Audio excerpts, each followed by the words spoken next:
Wealth. Inequality is one of the most pressing issues in today's world. The disparity between the rich and the poor has grown exponentially, with a small percentage of the population controlling a vast majority of the world's wealth. This growing gap leads to a variety of societal problems, including reduced social mobility, increased crime rates, and the destabilization of economies.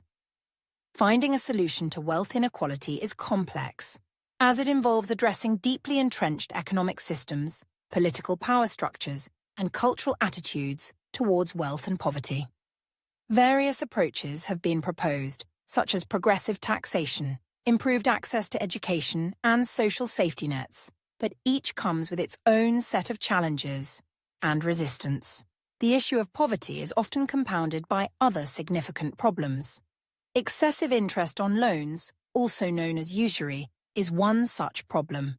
People who are already struggling financially may take out loans with exorbitant interest rates, leading to a cycle of debt that they cannot escape.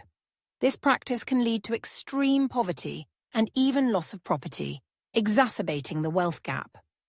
Another grave issue linked to poverty is human trafficking.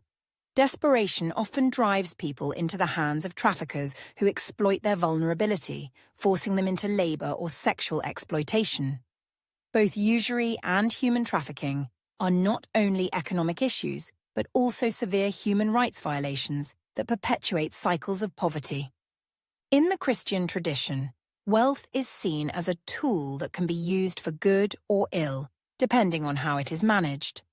Christians believe that it is not the possession of wealth that is inherently problematic, but rather the attitude towards it and how it is used. The teachings of Jesus emphasize that the love of money can lead to evil, urging believers to be generous and use their resources to help those in need. Charity, or giving to those less fortunate, is a fundamental aspect of Christian life. Many Christians support organizations that work to alleviate poverty, both locally and globally, reflecting the belief that they are called to serve others and share their blessings. Charity also holds a central place in Islam.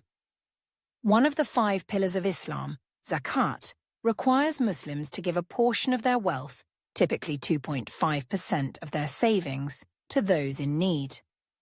This practice is not just an act of charity, but also a form of worship, intended to purify one's wealth and soul. In addition to zakat, sadaqah refers to voluntary charity, which can be given at any time and in any amount. The emphasis in Islam is on the responsible use of money, ensuring that wealth is circulated within the community to prevent extreme disparities and to support the less fortunate. Similarly, in Judaism, wealth is considered a blessing that comes with a responsibility to help others. Jewish teachings emphasize tzedakah, often translated as charity, but more accurately understood as justice or righteousness.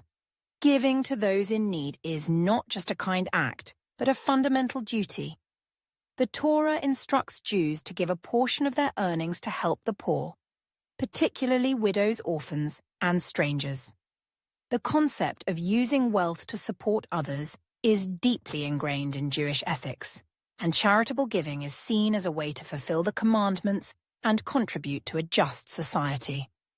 All 3 Abrahamic faiths, Christianity, Islam, and Judaism, actively work to combat human trafficking, recognizing it as a profound violation of human dignity.